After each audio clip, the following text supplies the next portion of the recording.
Bonjour à tous et bienvenue dans le premier numéro de l'émission Génération 2024, votre nouveau rendez-vous avec Génération 2024, le programme éducation des Jeux Olympiques et Paralympiques de Paris 2024.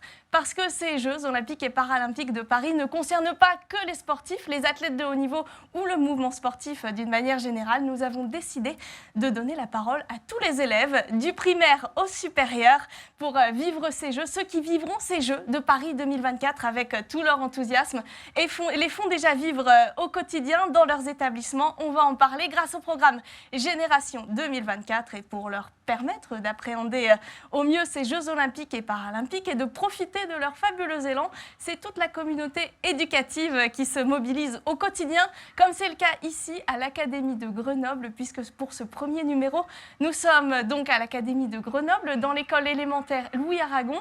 C'est à Saint-Donat-sur-l'Herbasse, dans le département de la Drôme. Et ici, on a déjà pris le départ de ces Jeux Olympiques et Paralympiques grâce à la Journée Olympique notamment et d'autres initiatives dont nous allons parler tout au long de cette émission. Avant cela, je vous propose de jeter un œil au sommaire. On commencera par le débrief dans quelques instants. Quelles actions ont été menées dans le cadre de Génération 2024? Comment le sport s'est-il invité à l'école? Quels bénéfices a-t-il apporté? Nous parlerons de tout cela avec le corps enseignant et avec les élèves directement concernés. Et puis, nous jetterons un œil au programme. Comment s'inscrit le programme Génération 2024? Comment est-il constitué? Qu'apporte-t-il aux écoles? Quelles sont les ressources qui ont été mises à disposition? Nos invités vous diront tout. Tout cela, ce sera avant de laisser la parole à la tribune. Deux élèves de lycée viendront poser leurs questions à deux athlètes, l'un olympique, l'autre paralympique.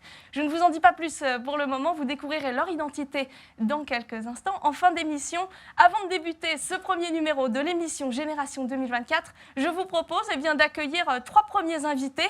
D'abord, Emeline Donguet, bonjour.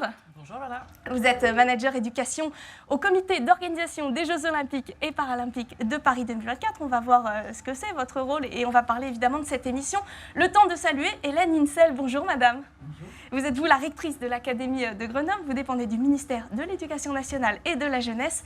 Et bonjour également à Thierry Terré. Bonjour. Vous êtes vous délégué ministériel aux Jeux Olympiques et Paralympiques. Emeline, je vais commencer avec vous. Est-ce que vous pouvez nous expliquer pourquoi Génération 2024 et Paris 2024 a décidé de lancer cette série d'émissions? Eh bien, tout simplement parce qu'il y a plein de choses qui se font partout sur le territoire, parce que la dynamique Génération 2024 est lancée depuis un petit moment déjà, et on avait envie de donner à voir, de donner envie. On avait envie de partager tout ce qui se passe sur le territoire, et on a commencé ici un peu comme une évidence parce que ça bouge. Donc l'idée, c'est de donner la parole à la communauté éducative, aux enseignants, aux enfants, aux associations sportives, aux collectivités territoriales, montrer que la dynamique, elle est là, elle est bien en place et qu'on va aller loin ensemble vers Paris 2024. Et on va voir pendant toute cette émission que ça bouge à Saint-Donat-sur-l'Herbasse. Thierry Terret, quel lien est-ce qu'on peut faire entre jeunesse et Jeux Olympiques et Paralympiques, et notamment ceux de Paris 2024 qui arrivent à grands pas? Est-ce que ce sont ces élèves qui vont porter ces Jeux sur le territoire national? D'une certaine manière, oui, parce que lorsqu'on organise des Jeux Olympiques, des Jeux Paralympiques, c'est évidemment pour voir des champions, c'est évidemment pour remporter des médailles, c'est évidemment pour montrer un savoir-faire national, mais c'est aussi pour construire l'avenir. Quand on parle d'avenir, on pense à la jeunesse. Autrement dit, l'héritage des Jeux Olympiques et des Jeux Paralympiques doit se construire avec les jeunes, dans l'école si possible, jusqu'à l'université, avec tout un tas de leviers, parce que finalement, ce qu'on cherche à faire à travers un tel événement, c'est construire ce qui sera au-delà de l'événement lui-même. Sans compter qu'il y a parmi eux sans doute des athlètes qui porteront les couleurs de la France pendant ces Jeux, qu'ils soient olympiques ou paralympiques, puisque certains sports nécessitent, ou en tout cas peuvent se pratiquer très jeunes. Oui, on sait désormais qu'à partir de 14 ans, 15 ans, on peut se retrouver à participer directement aux Jeux, mais il y a 1000 façons de participer aux Jeux. On peut être au cœur du stade, on peut être autour à l'organisation, on peut être en périphérie, et puis on peut être chez soi en étant un spectateur ou un téléspectateur plus exactement, avisé, lucide, informé, parce qu'il y aura 3 à 4 milliards finalement de personnes qui regarderont les Jeux et c'est aussi pour eux qu'on les organise. Et on sait à quel point le public peut porter les athlètes. Hélène Insel, de nombreux projets peuvent être initiés dans le cadre de ce label Génération 2024. Comment est-ce que les écoles et les établissements de l'Académie de Grenoble donnent vie à ce projet ? Alors, c'est vraiment une chance, ce label 2024, et c'est perçu dans l'Académie de Grenoble comme tel, dans un territoire sportif, qui a une histoire sportive de par ses caractéristiques, bien sûr. C'est vraiment un territoire de pratique de sport en plein air. Donc, on a et donc, c'est une chance parce que c'est aussi l'occasion de se mettre en selle encore plus loin, encore plus fort dans cette perspective sportive. Donc, vraiment, toutes les équipes ont été extrêmement mobilisées sur ce label 2024. Vous nous avez dit se mettre en selle. C'est déjà le cas des écoles. En tout cas, on l'a vu ici à Saint-Domingue-sur-l'Herbasse, Emeline, avec cette journée olympique qui s'est organisée et puis toutes ces initiatives dont on va parler. Les Jeux Olympiques et Paralympiques de Paris 2024 ont déjà démarré dans les écoles, on peut le dire ? On peut le dire, on peut définitivement le dire. Ils ont démarré dans les écoles, dans les collectivités. Mais réellement, ce label qui existe maintenant depuis quelques années, cette dynamique autour des Jeux, elle est implantée dans les écoles parce que aussi il y a à la fois des personnels, des enseignants, des collectivités qui donnent de l'énergie et qui ont envie de fédérer autour d'un projet. Les Jeux sont ce projet et on a envie que ça emmène très très loin. Les jeunes ont déjà commencé, on l'a vu aujourd'hui et je crois qu'ils vont nous en parler, non ? Ils vont nous en parler, exactement. On va les accueillir dans quelques instants. Le temps de vous remercier, Evelyne, de vous dire de ne pas partir trop loin parce qu'on vous retrouve un petit peu plus tard dans cette émission. Hélène Insel, merci à vous. Je rappelle que vous êtes la rectrice de l'Académie de Grenoble au ministère de l'Éducation nationale et de la jeunesse. Thierry Terret, merci également à vous. Vous êtes délégué ministériel aux Jeux Olympiques et Paralympiques. On va vous laisser vaquer à votre journée qui est, on l'imagine, très chargée. Le temps d'accueillir nos prochains invités et on se retrouve dans quelques secondes pour le débrief.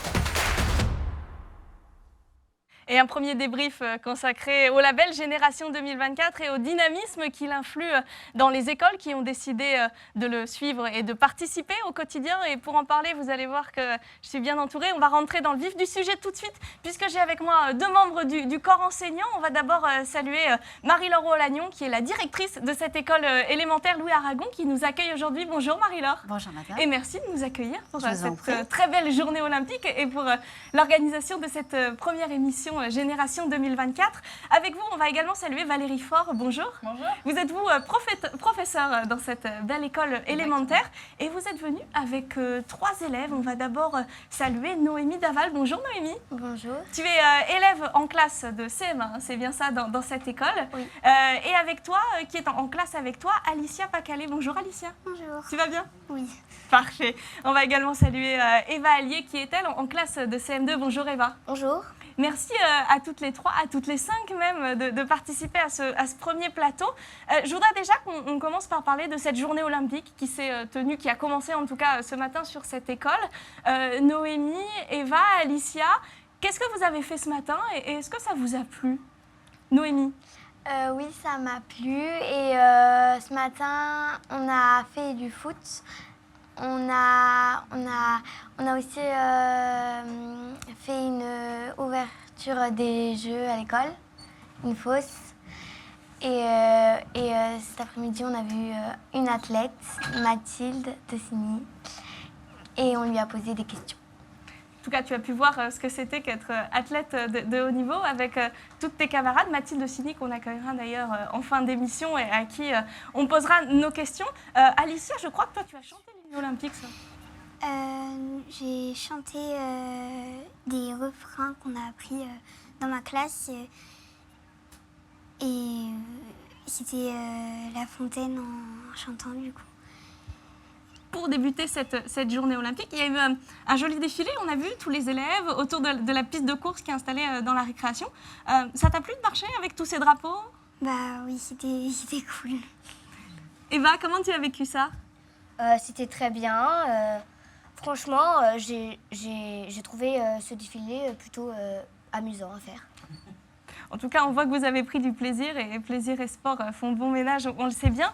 Durant cette année, vous avez également fait de nouvelles choses, découvert de nouveaux sports dans le cadre de ce label Génération 2024. Eva, est-ce que tu peux nous parler un petit peu de ce que tu as fait grâce à Génération 2024 ? Eh bien, j'ai fait la TDV, je crois. C'est le tour de la Drôme à vélo. Nous nous sommes beaucoup entraînés. D'abord, nous avons fait des entraînements dans la cour, avec des parcours. Et ensuite, nous avons commencé à faire dans la ville. Et ensuite, c'était le départ à la TDV pendant 5 jours. 5 jours donc à faire du vélo, ça c'était une sacrée expérience. Oui. Alicia, toi je crois que de ton côté tu as découvert le football ? Ah oui. Tu avais jamais joué au foot avant ? Non, j'avais jamais. Enfin, un petit peu avec mon frère, mais sinon jamais. Et alors ? Qu'est-ce que tu en retiens ? Tu as aimé ? C'est cool quand même, c'est bien. Mais c'est pas quelque chose que je ferais tout le temps, mais j'ai aimé quand même. Ça t'a permis en tout cas de participer, de jouer avec d'autres élèves, peut-être même d'en rencontrer ? Oui, c'est surtout ça. Oui, une bonne expérience, on le voit bien. Noémie, toi, tu as découvert la piscine. Oui, on a fait 6 séances. À la dernière séance, on a passé le test de savoir nager, où on devait faire l'étoile. On devait rester quelques mètres sous l'eau, ou centimètres sous l'eau. On devait rester sur place et retourner en crawl. Vous avez également la possibilité de bouger, de faire du sport quand vous le souhaitez, dans la récréation. Il y a des ballons, il y a des cerceaux, il y a plein de choses. Ça vous plaît, ça, Noémie ? Oui, des fois on fait des balles assises avec les ballons. Il y a des ballons sauteurs. Et on peut aussi faire du basket. Et sinon, souvent on discute. Eva, qu'est-ce que tu aimes faire, toi, comme sport pendant la récréation ? J'aime beaucoup faire parfois du hand un peu avec les garçons. Handball, ouais. Et la balle assise. Et toi, Alicia, tu joues à la balle assise avec Noémie et Eva ? Pas avec Eva, mais oui, je joue à la balle assise. J'aime bien. Et ça, tu l'as découvert ? Tu savais y jouer avant ou pas ? Non, je l'ai découvert à l'école. On voit bien en tout cas que ça vous a apporté plein de choses. Valérie Faure, on voit que les élèves ont en tout cas bien accueilli ce label Génération 2024 et tous les outils qu'il a apportés. Comment ça s'est passé ? En fait, on a eu la chance d'être sollicité par la mairie pour justement développer encore plus le sport à l'école. Donc on a mis en place des partenariats avec les associations de Saint-Donat qui sont venus intervenir sur des sports qu'on n'avait pas forcément, nous, l'habitude en tant qu'enseignants de pratiquer avec nos élèves. Donc ils ont découvert, par exemple, le football, le badminton. Il y a aussi un partenariat avec l'escrime, le comité de Drôme d'escrime qui est venu faire des interventions. Ça leur a permis de changer un peu d'activité qu'on avait l'habitude de faire, nous, à l'école, de leur découvrir d'autres sports. Marie-Laure Olagnon, on le voit, les élèves de l'école élémentaire Louis Aragon sont des sportifs. Hein. Oui, j'espère. La directrice ne l'est pas, mais eux le sont, c'est parfait. Oui, c'est sûr que ça a créé une dynamique. Donc, à la fois, comme disait Valérie, ça a permis aussi aux enseignants un petit peu de s'acculturer à d'autres pratiques sportives qu'ils ne font pas forcément avec leurs élèves. Et puis, les temps de récréation aussi, maintenant, sont vraiment des temps d'échange plus sportifs et le climat scolaire s'en est trouvé très apaisé. Et puis aussi, sur le temps périscolaire, comme on travaille avec le périscolaire, ça crée une continuité dans la journée où les élèves vont avoir des temps d'activité physique. On reviendra sur tous ces temps d'activité physique, et notamment sur les 30 minutes d'activité physique quotidienne qui ont été mises en place dans cette école dans le cadre de Génération 2024. Ça a été un engagement tout entier d'entrer dans ce label, Marie-Laure ? Oui, en fait, au mois de mars l'année dernière, on a réfléchi en équipe à ce qu'on voulait faire comme nouveau projet dans l'école, puisqu'on était plutôt engagé sur des projets culturels qui fonctionnaient bien. Et par contre, sur le plan sportif, c'était beaucoup moins construit. Donc c'est là qu'on a commencé à envoyer des mails à différents clubs. En même temps, la commune étant terre de jeu, on a rencontré l'élu plusieurs fois. Et puis, ensuite, on a eu des réponses positives. On avait dans l'idée aussi de faire des Olympiades. Donc ça, c'est quelque chose qu'on fera l'année prochaine. Et donc, tout ça a fait qu'on a construit cette année, effectivement, ce projet qui très naturellement, nous a permis bien de demander la labellisation Génération 2024. On reparlera de cette labellisation, de ce que ça a apporté à votre établissement dans quelques minutes avec vous, Marie-Laure Olagnon, puisque vous nous reviendrez pour une future partie d'émission. Le temps de vous remercier, Valérie Faure, pour toutes vos réponses sur ce label Génération 2024, de remercier également Noémie, Eva et Alicia de leur participation. Je crois que c'était votre première émission télé. Vous en êtes super bien sortis. Bravo. Vous voyez comme quoi le sport, ça mène à tout. Merci à toutes les 5. On se retrouve dans quelques instants. On va jeter un œil au programme.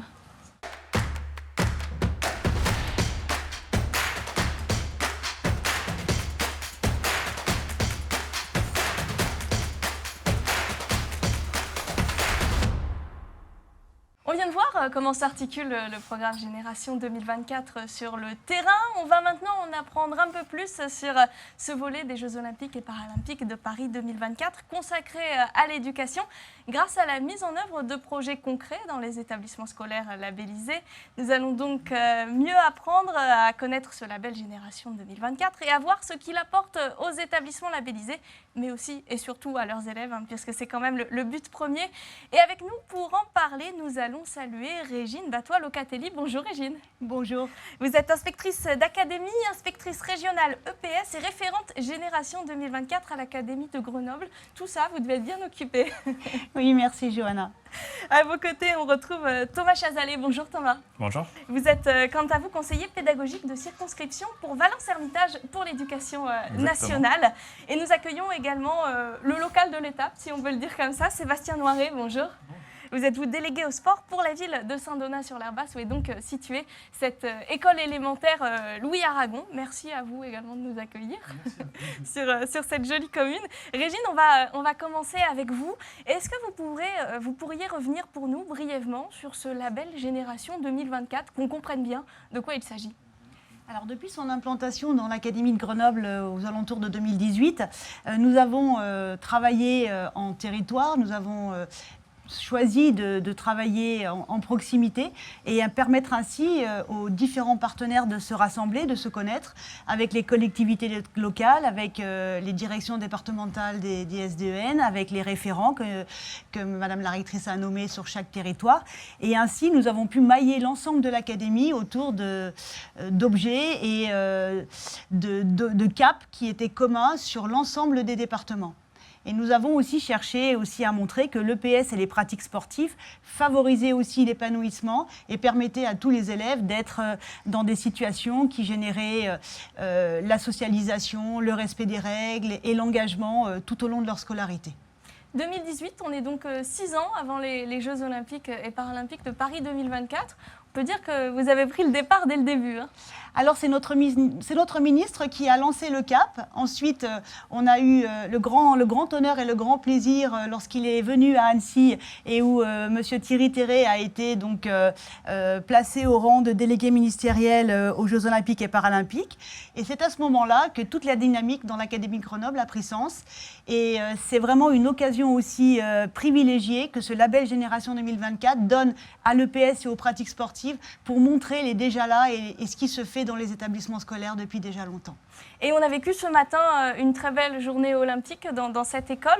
Thomas Chazalet, est-ce que vous pouvez peut-être utiliser cette journée olympique pour nous donner un exemple concret de ce qui peut être fait dans le cadre de Génération 2024 ? Oui, du coup, effectivement, on a un exemple concret sous les yeux. Donc, comme l'a indiqué Madame Olagnon tout à l'heure, directrice de l'école, c'est quelque chose qui a eu pour inducteur la labellisation de la commune en sa qualité de terre de jeu au printemps de l'année 2021. Et on a travaillé avec l'équipe de l'école et l'équipe de la commune pour identifier sur le territoire des clubs qui pouvaient apporter leur expertise à l'enseignement de l'EPS pour développer les compétences motrices, donc avec des coins d'intervention sur le foot, le badminton. On peut aussi citer le cirque et le savoir nager. Ensuite, on a aussi souhaité développer l'ensemble des champs de l'EPS en regard des compétences du socle commun. Donc on est allé aussi sur l'aspect culturel, c'est-à-dire sur un éventail de pratiques diversifiées. On a souhaité aussi instiller une acculturation olympique pour les élèves et paralympiques. Du coup, on a pris appui sur les partenaires locaux, sur le CDOS de la Drôme, pour mener des co-interventions auprès des élèves.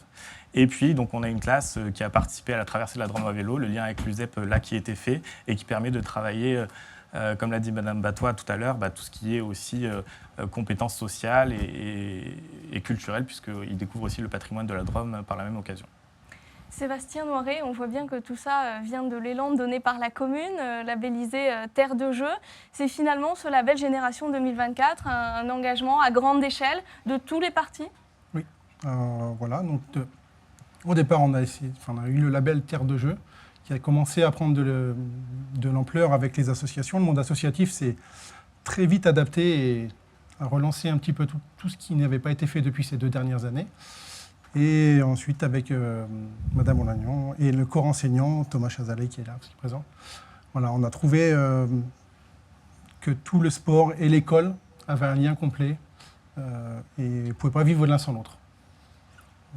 On a parlé de ce lien qui existe. Thierry Terret nous en parlait en introduction et on le voit bien, en tout cas, mis en œuvre concrètement ici sur cette commune et sur cette école. Régine Battois-Locatelli, comment est-ce que ce label Génération 2024 s'est-il implanté sur l'Académie de Grenoble ? Alors il s'est implanté en particulier grâce un peu au cahier des charges qui nous a été donc notre guide pendant toutes ces années depuis son installation et par ces 3 temps forts. Le premier, c'est la journée du sport scolaire qui est au mi-septembre et qui nous permet de pouvoir travailler avec toutes les fédérations du sport scolaire, l'UNSS, l'USEP, l'UXEL. Ensuite, le deuxième temps fort, c'est aussi un grand moment interdisciplinaire à travers la semaine olympique où la culture, les arts plastiques, l'éducation musicale, les lettres, l'histoire géo travaillent ensemble sur des projets communs pour faire vivre l'esprit olympique et puis son histoire. Et le troisième temps est la journée olympique qui va avoir lieu le 23 juin prochain et qui est en fait un grand moment qui est pris en charge souvent par les municipalités, Terre de Jeux, pour faire vivre des grands événements, mais plus largement sur l'ensemble de la population locale auquel participent les élèves, tous élèves confondus, du premier et du second degré. Sébastien Noiret, on voit bien l'implication de la commune qui est l'un des éléments clés dans la mise en œuvre de ce label Génération 2024. Concrètement, qu'est-ce que vous apportez aux écoles labellisées ? On fait le lien en fait au départ entre les associations donc, qui ont un lien direct avec la commune et l'école qui avait été un peu mise de côté en fait ces dernières années. Il y avait vraiment une séparation entre les deux et donc on remet ensemble ces deux groupes qui ont un lien complet. Donc l'école vous parle d'un projet qu'elle souhaiterait mener et vous trouvez les bons intervenants, les bons interlocuteurs ? On trouve le lien, voilà, le projet entre l'école, ce que les enseignants désirent faire et ce que nous, la commune, par le biais des associations, on peut apporter en termes de personnel, en termes de matériel, tout ce que la commune peut apporter.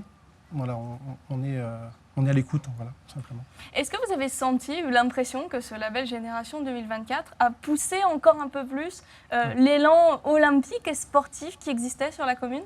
Oui, là, totalement.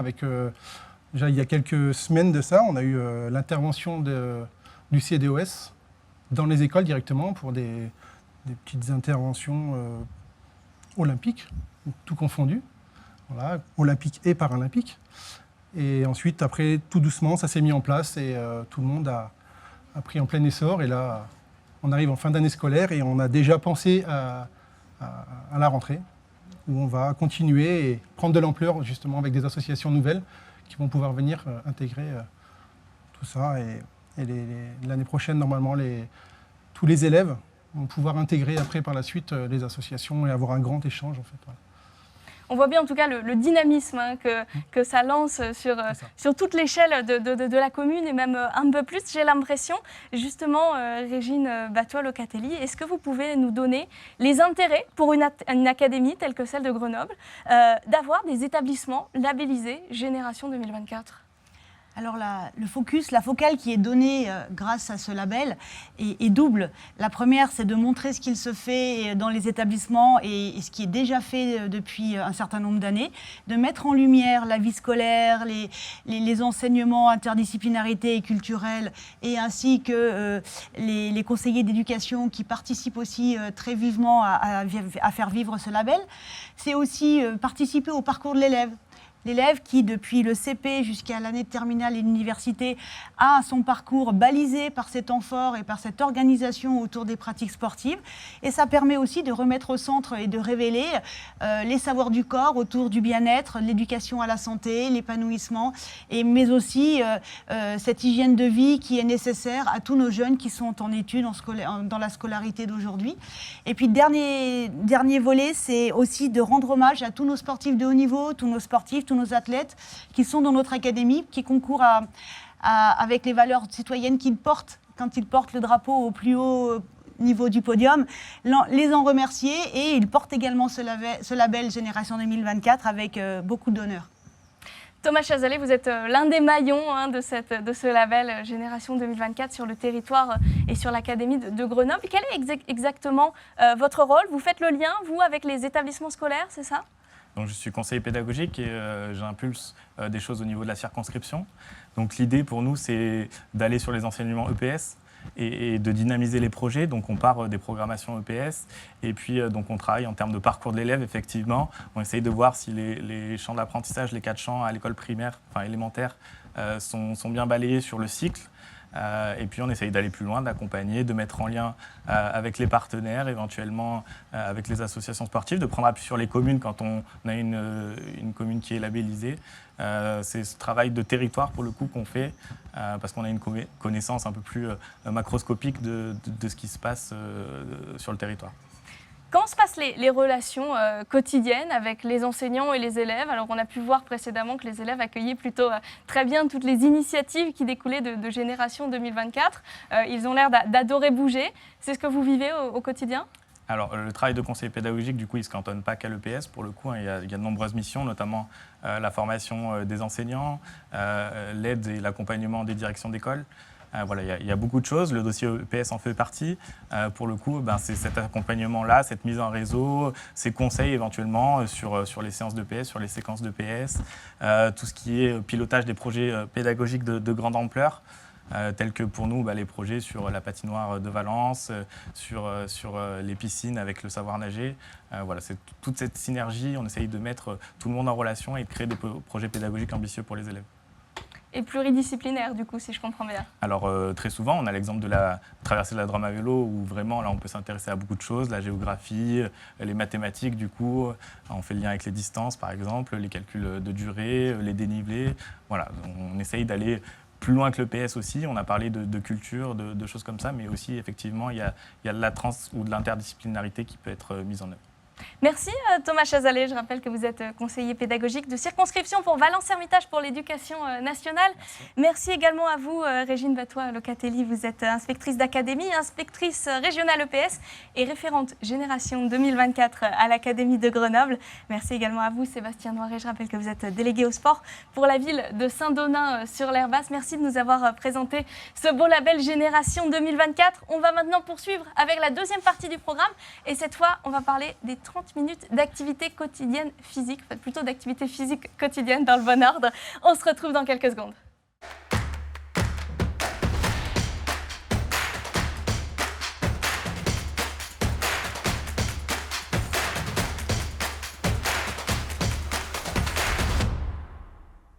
Vous l'avez entendu, diverses thématiques sont associées au programme et au label Génération 2024 et parmi elles, le dispositif 30 minutes d'activité physique quotidienne. L'enjeu est dans le titre, mettre en mouvement les élèves tous les jours pendant une demi-heure. Nous allons en détailler les bienfaits avec nos 3 invités. On va d'abord resaluer celle qui était déjà avec nous en tout début d'émission, Emeline Donc, bonjour. Rebonjour d'ailleurs plutôt. Vous êtes chef de projet éducation, manager éducation au comité d'organisation des Jeux Olympiques et Paralympiques de Paris 2024. Marie-Laure Olagnon est également de retour. Rebonjour Marie-Laure, tout va bien? Tout va bien. Je rappelle que vous êtes la directrice de cette école élémentaire Louis Aragon de Saint-Donat sur l'Aire Basse qui nous accueille aujourd'hui. Et 2 invités qu'on accueille pour le coup pour la première fois aujourd'hui. Bonjour Aude Marion. Bonjour. Vous êtes animatrice périscolaire dans cette école élémentaire Louis Aragon. Et à vos côtés, on va saluer Jean Pinguet. Bonjour Jean. Bonjour. Vous êtes conseiller pédagogique EPS et référent 30 minutes d'activité physique quotidienne pour l'Académie de Grenoble. Pour le département de la Drôme. Pour le département de la Drôme. Ce qui doit déjà faire un sacré territoire, on est d'accord, ça vous fait déjà un peu de travail. Hein. Justement, on va commencer avec vous. Comment est-ce que se développe ce dispositif 30 minutes d'activité physique quotidienne sur le territoire et donc sur le département de la Drôme? Donc si le démarrage a été un petit peu timide, hein, et on a eu du mal à enrôler des écoles, mais maintenant la dynamique est lancée. On arrive à 45% des écoles inscrites. Et donc, je pense qu'on arrivera très rapidement à la fin de l'année à 50% pour à terme arriver à la généralisation qui nous est demandée. 45%, vous avez une idée du chiffre? Ça fait quoi, à peu près 200 écoles? Ça fait à peu près 200 écoles, oui. C'est déjà pas mal. Oui, c'est pas mal. On peut s'en réjouir. Sachant qu'il y a des inscriptions quasiment tous les jours qui arrivent là, donc je traite les dossiers au jour le jour, au quotidien. J'évite de les laisser s'accumuler parce que ça demande un peu de temps quand même pour lire les projets et faire des retours. Je les fais systématiquement. C'est bien, ne vous laissez pas aller à une phobie administrative, Jean. On reparlera des modalités d'inscription dans quelques instants. Emeline, en quoi est-ce que c'est important que toutes les écoles se saisissent de ce sujet, 30 minutes d'activité quotidienne par jour? On l'entend beaucoup, c'est important? C'est même très important. C'est l'Organisation mondiale de la santé qui recommande 1 heure d'activité physique quotidienne par jour pour les plus jeunes d'entre nous. Et en fait, ils ne sont tout simplement pas faits. On est bien loin de les réaliser. Et faire ces 30 minutes, c'est mettre le pied à l'étrier, en quelque sorte. C'est donner l'opportunité aux jeunes, aux enfants, de se dire « Ok, je vais faire un petit peu de sport, je vais me bouger un peu tous les jours et ça va me faire du bien dans la tête, dans le corps et je vais être derrière prêt pour accueillir tout ce qu'on a à m'apprendre, tout ce qu'on a à partager avec moi. » Puis comme le disait M. Pinguet, ça a été peut-être un petit peu difficile au départ, mais essayer, c'est l'adopter. Ouais. C'est un peu ça, et il y a de plus en plus d'écoles qui s'inscrivent dans cette dynamique. Donc c'est vraiment très important pour les jeunes, pour les enfants, et je pense qu'il y a personne de mieux qu'une enseignante pour une directrice d'école pour nous en parler. Alors Marie-Laure nous en parlera dans quelques secondes. Juste avant, je voudrais rebondir, Emeline, sur ce que vous venez de dire. Avec vous, Jean, on le disait, des inscriptions quasi quotidiennes. Ça veut dire que ce programme est bien accueilli dans les écoles? Oui, tout à fait. Je pense que 100% des directeurs et des équipes ont bien conscience de l'enjeu de santé publique, hein, que les enfants sont... Et on est dans une sédentarité qui gagne du terrain et pour lequel il faut effectivement amener les élèves à bouger davantage. Ils en sont conscients. Ce qui était difficile pour certains d'entre eux, c'était d'entrer dans cette démarche d'inscription sur une application, etc. Mais voilà, on les accompagne, les conseillers de circonscription les accompagnent, il y a des personnels qui sont mis à disposition pour soulager les directeurs qui effectivement ont eu des tâches multiples et variées et qui les écrasent parfois. Et donc, à partir du moment où ils se sentent épaulés, comme ils comprennent bien les enjeux, les équipes se lancent dans l'aventure et après c'est gagné. Alors justement, on va voir comment ça se concrétise dans la réalité, sur le terrain, avec vous, Marie-Laure. Comment ça s'est passé, cette inscription à ce programme 30 minutes d'activité physique quotidienne? En fait, c'est mon conseiller pédagogique, Thomas Chazalet, qui effectivement m'a invité à nous inscrire, mais c'était d'autant plus facile que ça correspondait déjà à une pratique dans l'école. Donc après, voilà, on a simplement complété, c'était pas très long à faire. Et puis en plus, comme aussi le périscolaire s'est engagé aussi dans les 30 minutes APQ, on a pu ensemble, en concertation, définir le programme de l'élève, enfin la journée de l'élève, à quel moment ça allait être réparti. Et après, il suffisait simplement de compléter l'application. Mais l'avantage d'avoir fait ce travail, je crois que ça nous a permis de nous coordonner et puis de faire qu'effectivement, un maximum d'élèves dans la journée, c'est sûr, vont avoir une activité physique.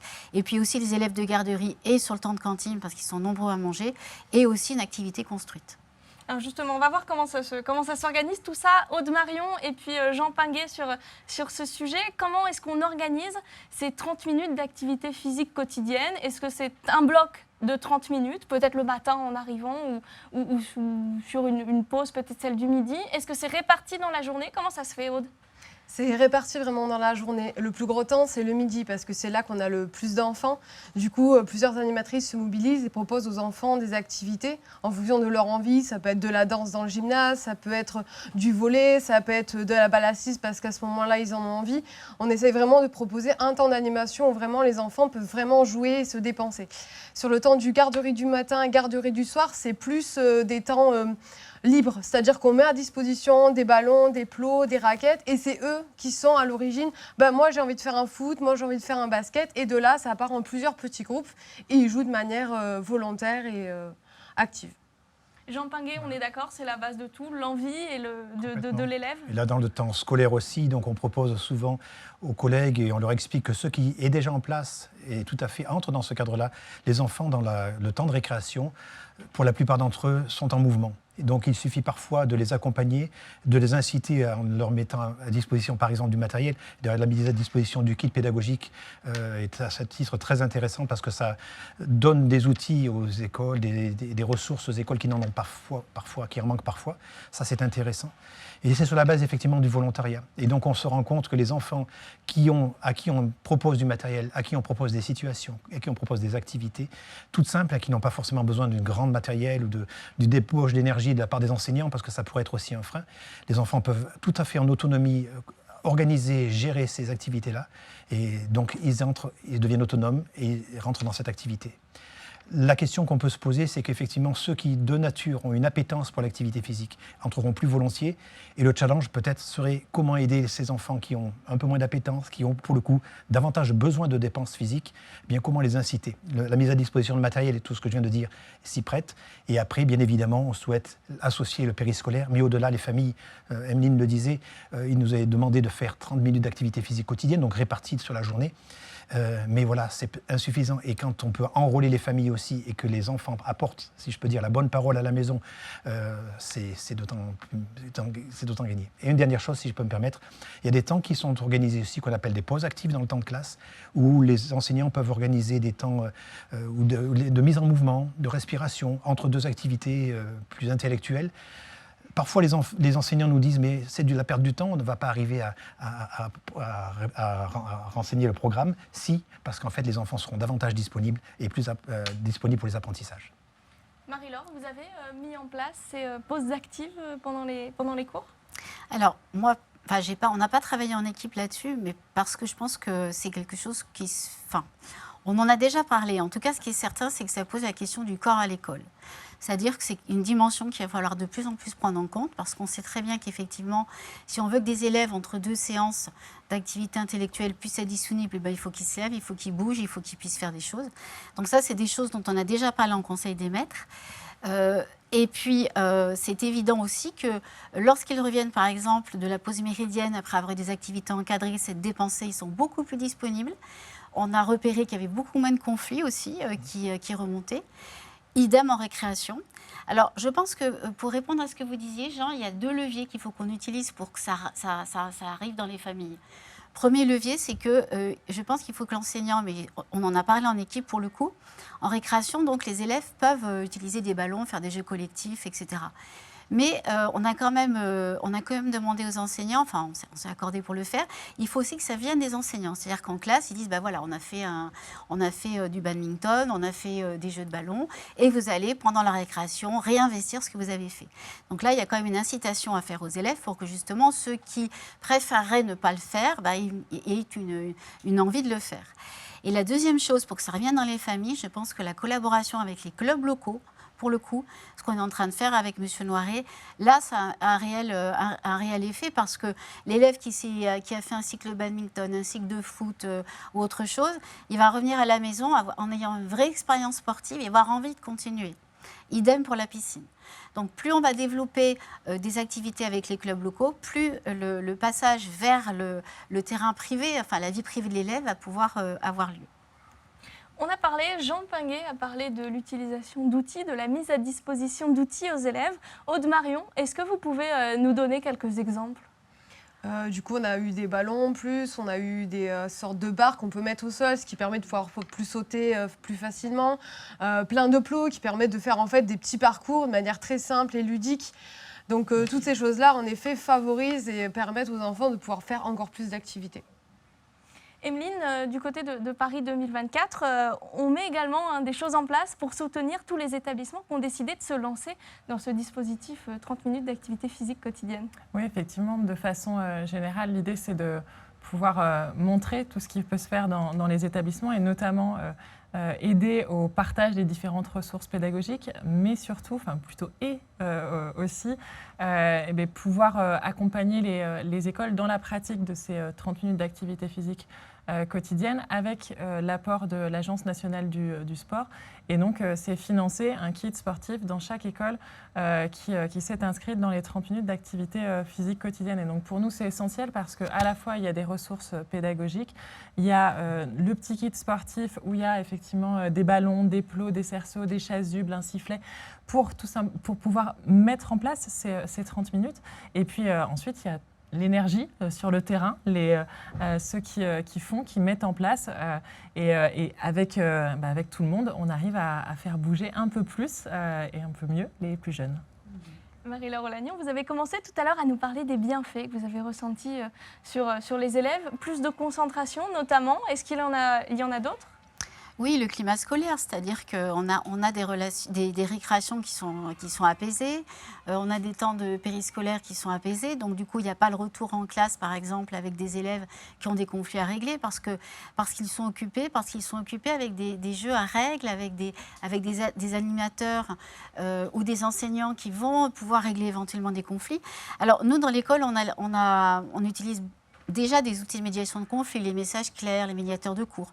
Mais je pense que l'activité sportive structurée à règles vient effectivement intérieurement construire des limites chez les élèves. Et du coup, bien, lorsqu'on va leur demander d'être concentrés, ça va être des points d'appui pour pouvoir, pendant une séance de 45 minutes, être plus concentrés. Donc oui, je pense qu'on voit déjà des effets positifs. Et puis, il y a vraiment un enjeu de santé publique quand même, dont il faut qu'on soit tous responsables et que chacun à notre niveau on puisse contribuer, oui. Un enjeu également lié à l'inclusion. Vous avez constaté pour de vrai sur le terrain que ces 30 minutes d'activité physique quotidienne ont permis l'inclusion de certains élèves qui n'avaient pas finalement réussi à se faire au groupe dans d'autres conditions. Oui. Alors, d'autant plus que en fait, la récréation pour les élèves qui sont porteurs de handicap, c'est le moment le plus difficile. Parce qu'on sort de la classe et donc les repères changent, il y a beaucoup moins de repères. Et du coup, c'est un temps qui doit être très travaillé en amont. Donc ça, c'est la coordonnatrice qui le fait.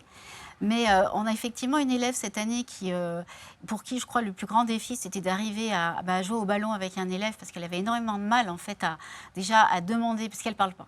Donc beaucoup de mal à demander un ballon et à rendre un ballon. Et aujourd'hui, c'est une élève qui joue en récréation avec les autres élèves. Et ça, c'est possible parce qu'elle parle par le corps. Et parce que nous aussi, on s'est mis aussi à prendre en compte le corps. Donc voilà, ça c'est des vraies réussites. Et après, pour les élèves qui sont, on va dire, qui ont d'autres types d'handicap, ça vient de toute façon favoriser l'intégration, ou l'inclusion, peu importe le mot qu'on utilise, mais en tout cas le vivre ensemble, parce que d'autant plus que maintenant ces élèves sont dans les classes de référence, donc il n'y a plus ce clivage Ulysse-CLIS. Du coup, en récréation, ils jouent avec leurs camarades à des jeux à règles, ou alors simplement ils jouent avec les jeux qui sont dessinés au sol. Et c'est vrai qu'il n'y a pas de clivage avec un groupe d'élèves qui vont jouer d'un côté et puis tous les autres élèves de l'école qui vont jouer ailleurs. Donc c'est effectivement un facteur positif aussi. Merci beaucoup Marie-Laure Olagnon pour ce très beau témoignage. Je rappelle que vous êtes la directrice de l'école élémentaire Louis Aragon de Saint-Donat sur l'Aire Basse. Vous n'étiez pas seule puisque Aude Marion, animatrice périscolaire pour ce même établissement, était également avec nous. Le temps de remercier également Jean Pinguet, conseiller pédagogique EPS et référent 30 minutes d'activité physique quotidienne pour le département de la Drôme. Vous avez vu, j'ai retenu. Merci beaucoup d'avoir été avec nous. Emeline Dong, vous restez pas très loin. Hein. Vous êtes manager du projet éducation au comité d'organisation des Jeux Olympiques et Paralympiques de Paris 2024. On vous retrouve dans quelques minutes. En attendant, vous allez céder la place à deux sportifs, l'un olympique, l'autre paralympique, et à 2 élèves de lycée cette fois qui vont venir les questionner. On va laisser la parole à la tribune.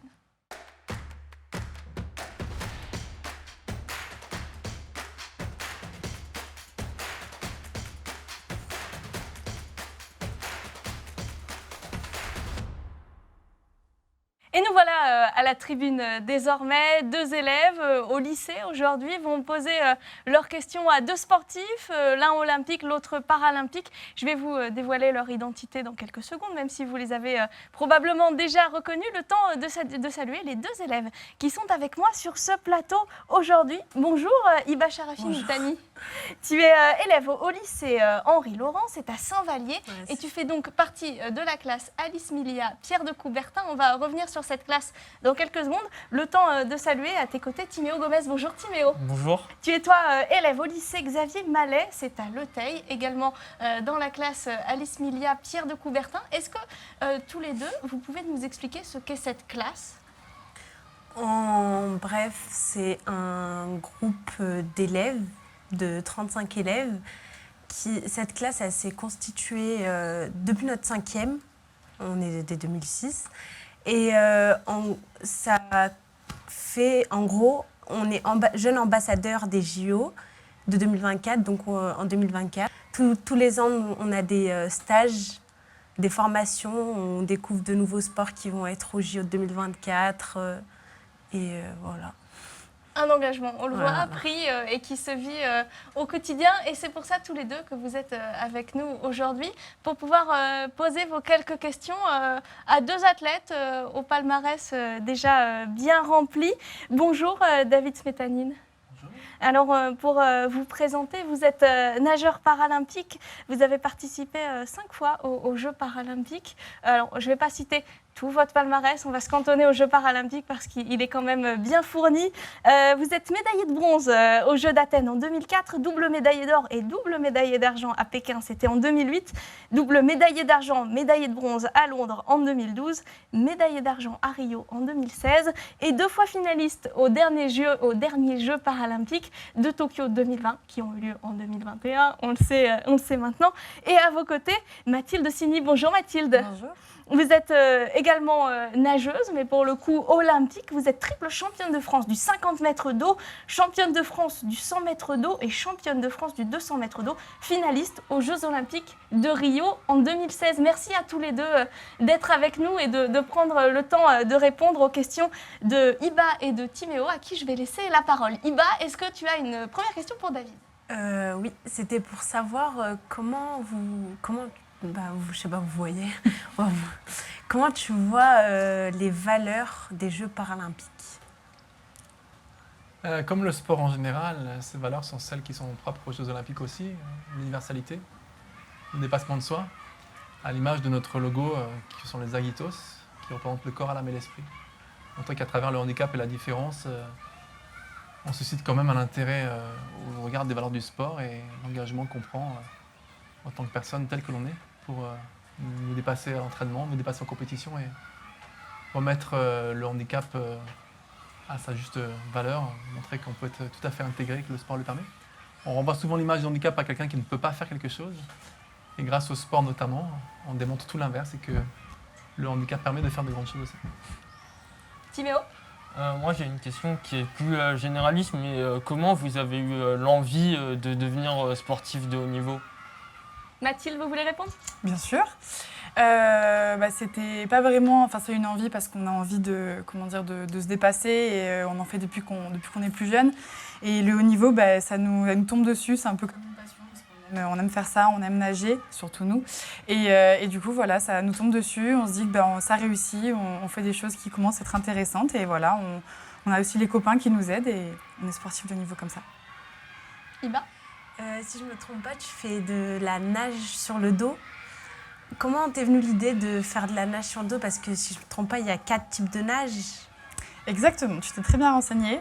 Alors moi, l'histoire, elle est un peu drôle. C'est-à-dire que je faisais vraiment beaucoup de crawl et je me suis cassé le nez. Du coup, je suis passée en dos. Vraiment, c'est véridique. Donc vraiment un pur hasard. C'est une question plus pour David, mais vous avez déjà un bon vécu sportif. Vous avez déjà participé à 5 Olympiades. Est-ce que votre façon de vous entraîner, elle a évolué de la première à la dernière Olympiade ? Constamment. On évolue en permanence pour être au même niveau ou faire encore mieux. Autant dans la partie foncière, c'est-à-dire le nombre de kilomètres qu'on parcourt, essayer de faire un peu plus, mais surtout de le faire mieux. On insiste beaucoup sur la qualité et puis on apprend aussi de nos erreurs, notamment dans la planification de l'événement sportif. Les Jeux sont très importants, mais il y a 4 étapes importantes avant, chaque année, les Europes, les championnats du monde, etc. Et il faut monter en puissance pour que les Jeux soient une fête et qu'on arrive à être sur le podium quand on le peut en tout cas. Donc une remise en question à chaque Olympiade en permanence pour arriver à être performant au jour J. Et parce qu'il y a aussi de la densité, de la concurrence qui vient derrière. Donc si on s'assoit sur nos lauriers, il y a de grandes chances qu'on ne soit pas qualifié d'abord. On doit toujours se qualifier à chaque jeu. On a beau être champion paralympique ou champion olympique, ce n'est pas acquis à vie, bien sûr. En tout cas, pas pour une sélection olympique ou paralympique. Et puis ensuite, faire de notre mieux pour que l'objectif soit réalisé au bon moment. Ça, c'est la planification, le rôle des entraîneurs. Donc beaucoup d'échanges, de discussions aussi pour programmer la performance pour qu'elle arrive au bon moment. Une autre question, Iba? C'était pour savoir, est-ce que vous avez toujours fait de la natation ou est-ce que c'est de votre père, de votre mère ou... J'ai appris à nager et j'insisterai beaucoup là-dessus, d'abord pour une question de sécurité. On a la chance en France d'avoir un texte de loi qui nous impose, ou du moins impose aux écoles, aux établissements d'apprendre aux enfants à nager après un cycle et qu'ils se sentent plus en sécurité. Quelque chose qui a été valorisé et prouvé à plusieurs reprises. Et puis le sport, parce que, comme d'autres sportifs, j'ai des gens qui m'ont servi de modèle, d'exemple à la télévision, en regardant les Jeux Olympiques à la télévision par exemple, ou les Jeux Paralympiques plus tard, après mon accident. Et j'ai voulu moi aussi être sur les hauts du podium, voilà, représenter la France. C'était une fierté depuis très longtemps. Et ça a été un engagement de chaque instant et qui m'a aussi servi à remonter la pente après un accident. Donc le sport comme outil thérapeutique et ensuite pour la santé, bien sûr, et ensuite comme outil de valorisation à travers mon parcours, montrer que malgré le handicap, j'avais la possibilité de pouvoir arriver à très haut niveau. Voilà. Vous nous avez parlé du besoin de se requalifier pour chaque Olympiade, mais quelles sont les modalités de qualification? On a tous les deux des minima réalisés à chaque fois, olympiques et paralympiques, lors d'un championnat. En général, ce sont les championnats de France, dans une course au choix, voire plusieurs. Et il faut réaliser un temps qui est des fois très élevé, notamment pour les Jeux. La grille A chez nous, au niveau paralympique, c'était le 2e temps mondial, c'est passé au 4e temps mondial, mais on reste dans un top 4. Et au niveau olympique... Nous, c'est un top 8 mondial. Avec une densité plus importante au niveau olympique aussi, donc on peut aussi... voilà. Mais c'est une remise en question perpétuelle à chaque jeu, en permanence. Et le jour J, il faut faire le chrono, dans une épreuve au moins, pour pouvoir se sélectionner. Voilà. Pour Mathilde, tu as décidé de te reconcentrer sur tes études après que tu aies su que tu n'étais pas qualifiée pour les JO de Tokyo, si je me trompe. Est-ce que tu penses t'entraîner de la même manière que tu t'es entraînée pour les JO de Tokyo que pour les JO de Paris 2024 ? Pas du tout. Non. Je pense que j'ai beaucoup donné sur le format jusqu'à Tokyo. C'était un gros échec. Et du coup, je pense que je tente complètement des choses différentes. Je me concentre sur vraiment le bonheur et être heureuse en dehors de la natation pour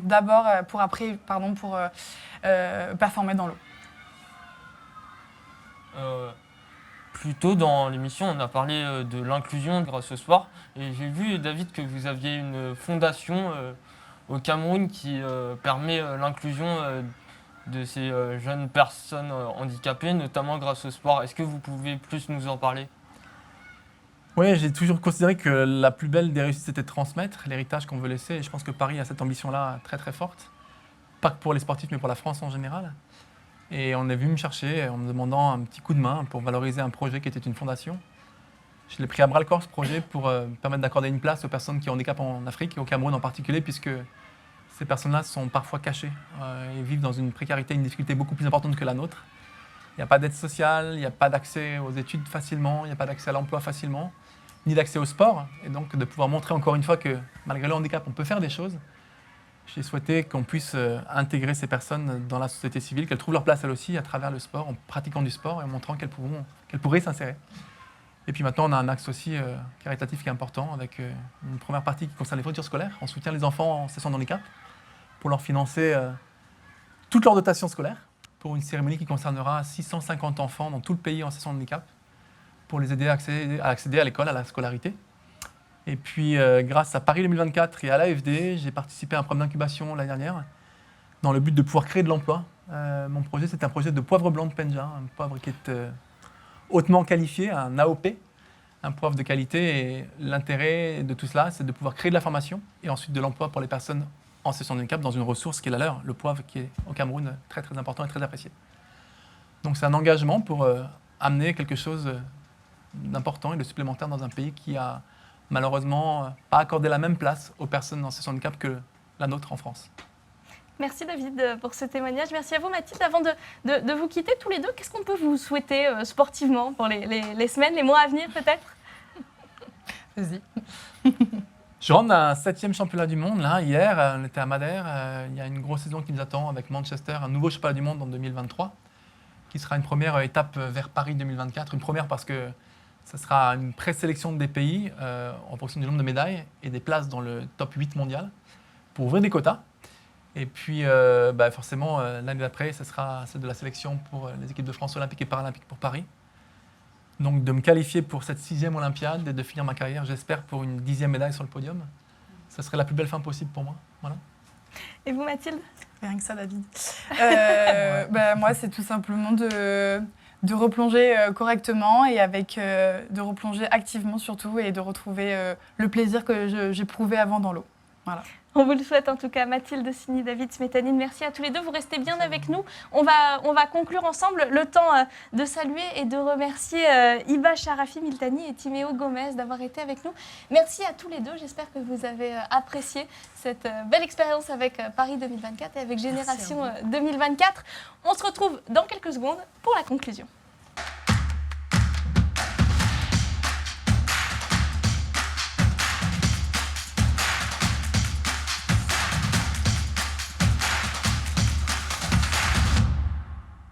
Il est temps de conclure cette première émission Génération 2024 et pour ce faire, Emeline Nonguet nous a rejoint pour la dernière fois. Vous êtes toujours, depuis le début de cette émission, manager éducation au comité d'organisation des Jeux Olympiques et Paralympiques de Paris 2024. Cette émission était la première pour Génération 2024 et Génération 2024, ce n'est pas terminé, il y a encore plein de projets à venir pour les semaines, pour les mois, même pour les années à venir. Oui, il y a plein de choses à venir. Alors j'en profite pour remercier celui qui a eu l'idée de cette brillante émission. C'est Adrien Després, mon collaborateur. Donc merci Adrien. Et puis effectivement, Génération 2024, c'est pas fini, c'est loin d'être fini. La rentrée scolaire approche à très très grands pas avec la JNSS, bien sûr, avec la semaine olympique et paralympique qui aura lieu l'année prochaine en avril, du 3 au 8 avril. Et puis avec tous les grands moments qui vont jalonner l'année avec Paris 2024. Il va y avoir le relais, la mascotte, l'Olympiade culturelle, la trêve olympique. Ce sont autant d'éléments qui vont arriver au fur et à mesure. Bien sûr, des ressources pédagogiques pour accompagner tout le monde en co-construction, toujours parce qu'on a envie d'être au plus près de vous toutes et vous tous. Et puis, une grande thématique pour l'année prochaine, l'inclusion. Donc, la semaine olympique et paralympique sera, et je compte sur chacune et chacun d'entre vous, paralympique et olympique. C'est toujours important de le rappeler. Merci, on en parlait d'ailleurs avec vous, David, que cette appellation de Jeux olympiques et paralympiques, elle est de plus en plus vivante, elle est de plus en plus dans l'esprit de chacun. Et ça, c'est quand même une très bonne nouvelle.